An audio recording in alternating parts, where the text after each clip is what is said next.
Hello student, मैं आ चुकी सैनी आप सभी का मेरे YouTube channel ANS group of education में स्वागत करती हूँ। आज का हमारा टॉपिक है डीएनए की संरचना, जिसके बारे में हम स्टडी करेंगे। डीएनए की संरचना।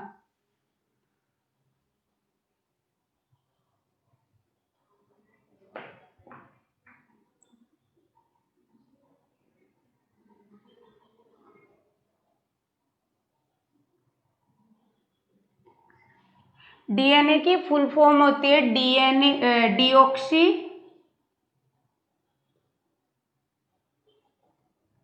राइबो न्यूक्लिक अम्ल।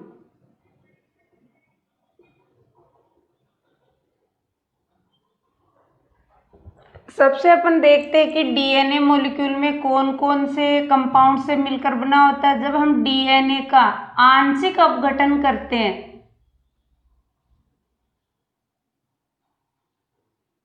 तब ये न्यूक्लियोटाइड्स में टूटता है।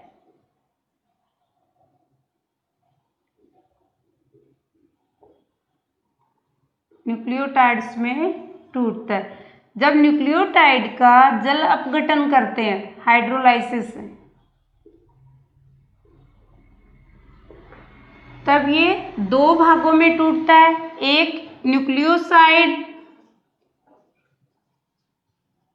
न्यूक्लियोसाइड और एक फास्फोरिक अम्ल। जब न्यूक्लियोसाइड का जल अपघटन करते हैं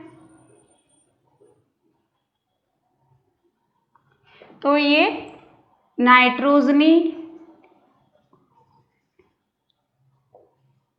बेसेस और शुगर में टूटता है। नाइट्रोजनी बेस टू टाइप्स की होती है, प्यूरिन और पिरिमिडिन।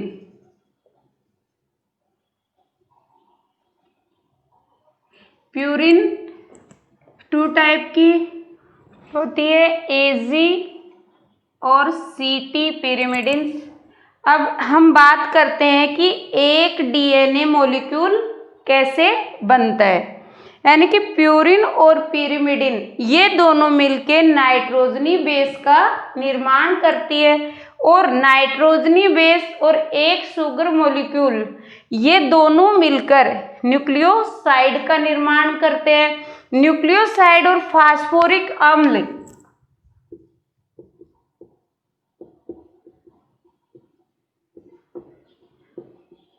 इन दोनों संरचनाएं मिलकर न्यूक्लियोटाइड्स बनाते हैं, और अनेक न्यूक्लियोटाइड मिलकर डीएनए मॉलिक्यूल का निर्माण करते हैं।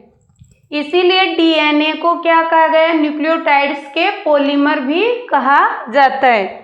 ये तो हो गई इसके प्राइमरी स्ट्रक्चर में कैसे कैसे कंपाउंड्स जुड़कर एक कंपाउंड का निर्माण करते हैं। अब इसके स्ट्रक्चर देखते हैं।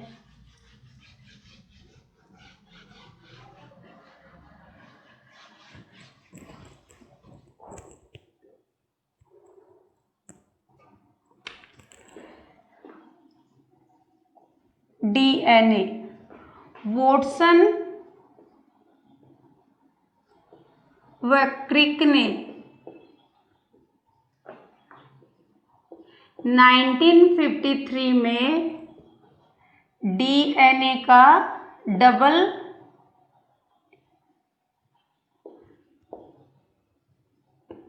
हेलिकल मॉडल प्रस्तुत किया।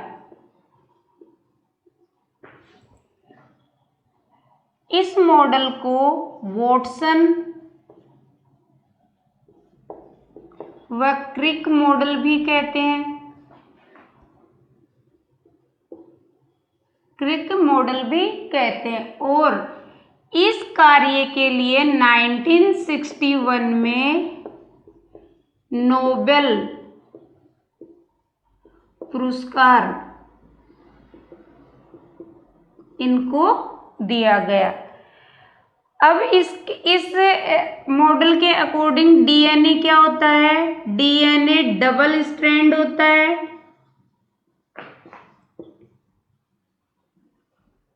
डीएनए डबल स्ट्रैंड होता है, बट 174 व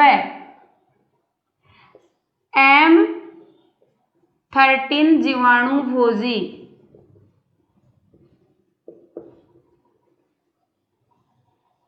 भोजी में डीएनए सिंगल स्ट्रैंड होता है। सिंगल स्ट्रैंड होता है। डीएनए आनुवंशिक लक्षणों का वहन एक पीढ़ी से दूसरी पीढ़ी में करता है और डीएनए न्यूक्लियस में पाए जाते हैं।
डीएनए पॉली न्यूक्लियोटाइड से निर्मित होता है।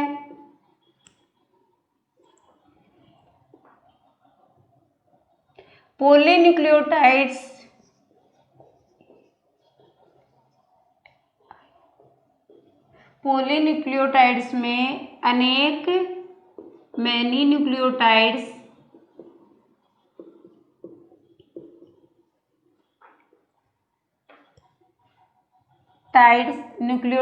से मिलकर बनी हुई होती है। पॉलीन्यूक्लियोटाइड क्या होती है? अनेक न्यूक्लियोटाइड से मिलके बनी होती है। वन न्यूक्लियोटाइड्स में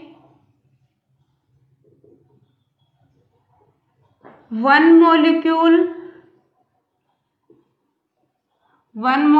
sugar plus one molecule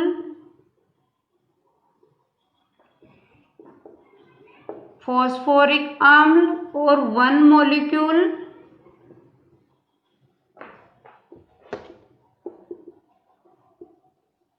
नाइट्रोजनी bases होती हैं। यानी कि एक न्यूक्लियोटाइड में 3 मॉलिक्यूल, एक शुगर और एक फास्फोरिक अम्ल और एक नाइट्रोजन, ये तीनों मॉलिक्यूल मिलके न्यूक्लियोटाइड का निर्माण करते हैं। और न्यूक्लियोटाइड अनेक न्यूक्लियोटाइड्स मिलके पॉलीन्यूक्लियोटाइड का निर्माण करते हैं। और डीएनए पॉलीन्यूक्लियोटाइड से निर्मित होता है। डीएनए की संरचना में 2 पॉलीन्यूक्लियोटाइड स्ट्रक्चर पाई जाती है। 2 पॉलीन्यूक्लियोटाइड इसमें होते हैं।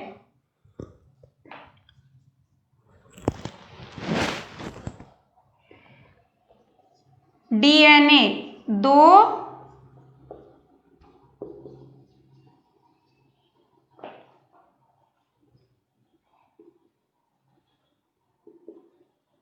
2 पॉलीन्यूक्लियोटाइड्स चेन द्वारा निर्मित होते हैं।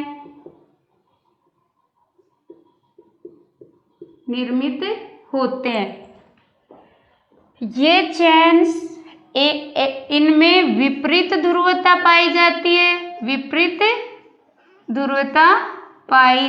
है। एंटी पैरेलल होती है।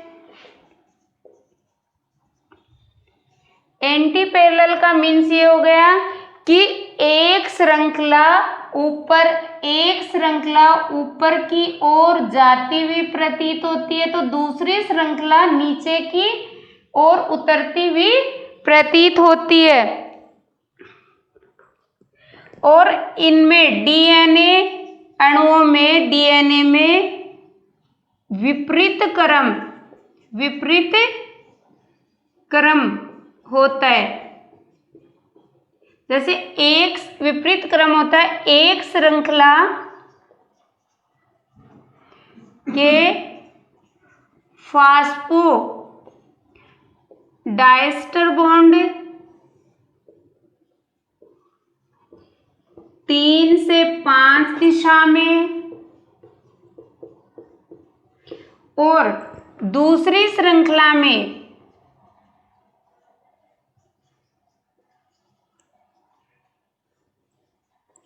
फास्फोडाइस्टर बॉन्ड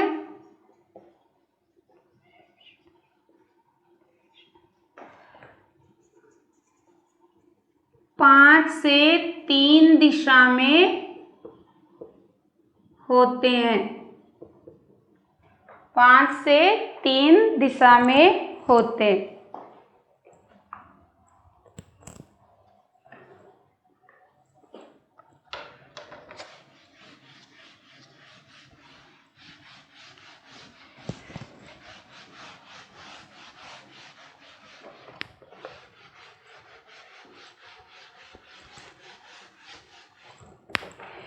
डीएनए में 4 टाइप्स के न्यूक्लियोटाइड्स होते हैं जो डीएनए की प्राइमरी स्ट्रक्चर को बनाते हैं। 4 टाइप के न्यूक्लियोटाइड्स डीऑक्सी एडेनिलिक अम्ल, डीऑक्सी ग्वानिलिक अम्ल, डीऑक्सी साइटेडिनिक अम्ल, डीऑक्सी थाइमिडिलिक अम्ल, ये चारों न्यूक्लियोटाइड्स डीएनए की प्राइमरी स्ट्रक्चर का निर्माण करते हैं।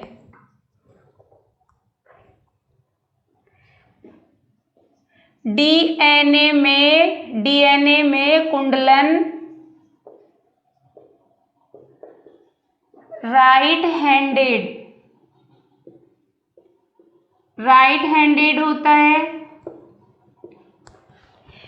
एक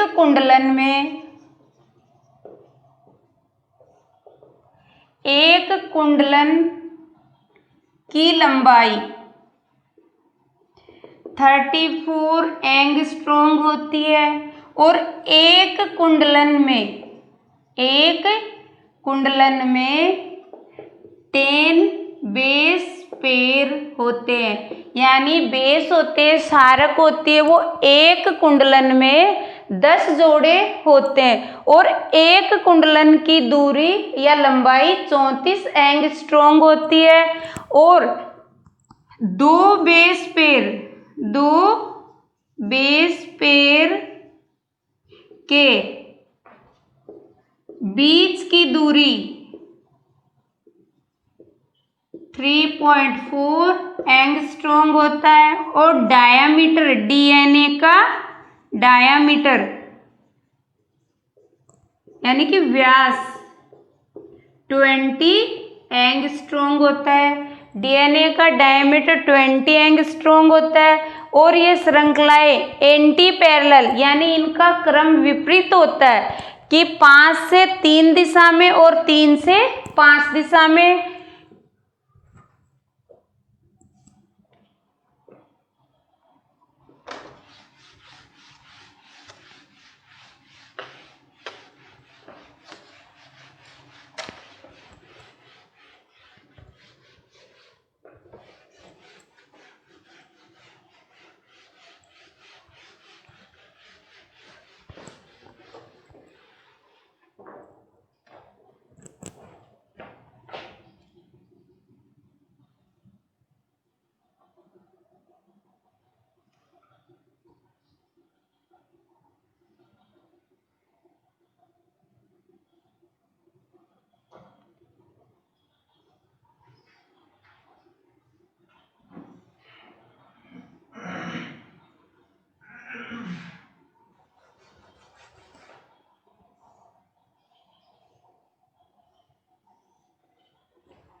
डबल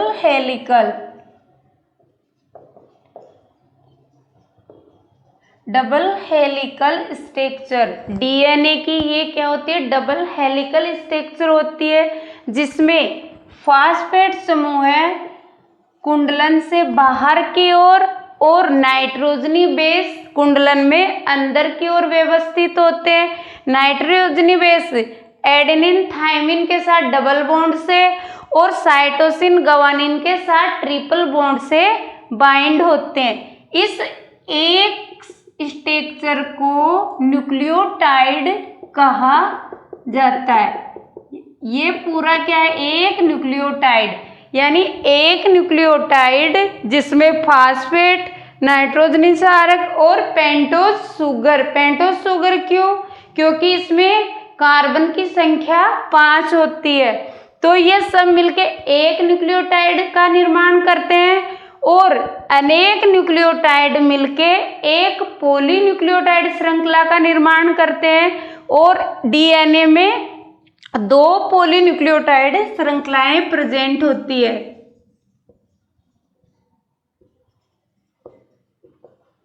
पॉलीन्यूक्लियोटाइड चेन, डीएनए में 2 पॉलीन्यूक्लियोटाइड चेन होती है। हेलिकल स्ट्रक्चर में फॉस्फेट ग्रुप बाहर की ओर और नाइट्रोजनिक बेस अंदर की ओर व्यवस्थित होते हैं।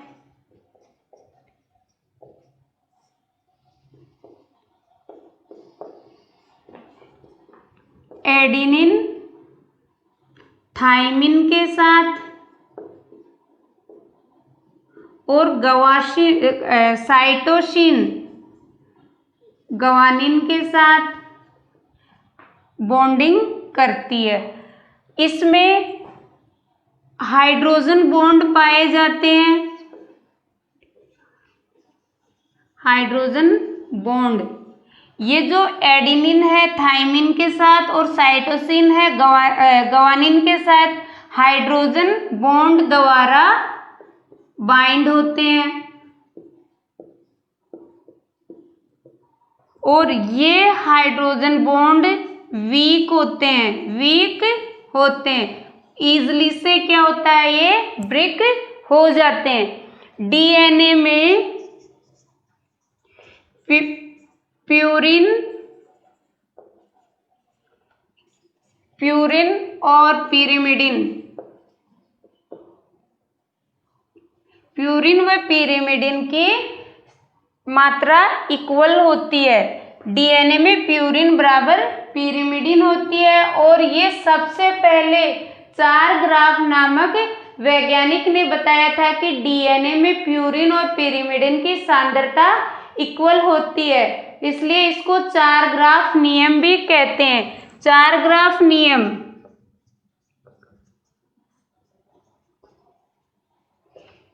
A+T C+G, इनकी वैल्यू 1 होती है, क्योंकि चारग्राफ ने ये बताया था कि डीएनए के कार्य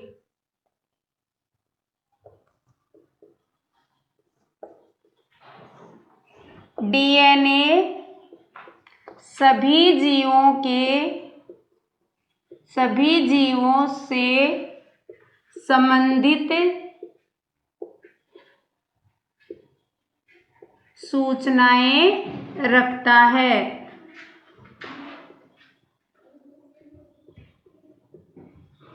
सभी संबंधित सूचनाएं रखता है। डीएनए आनुवंशिक लक्षणों को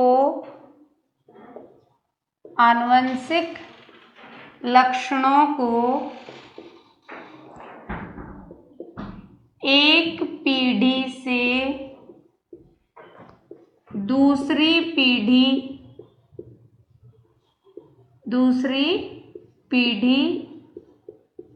दूसरी पीढ़ी तक पहुंचाता है।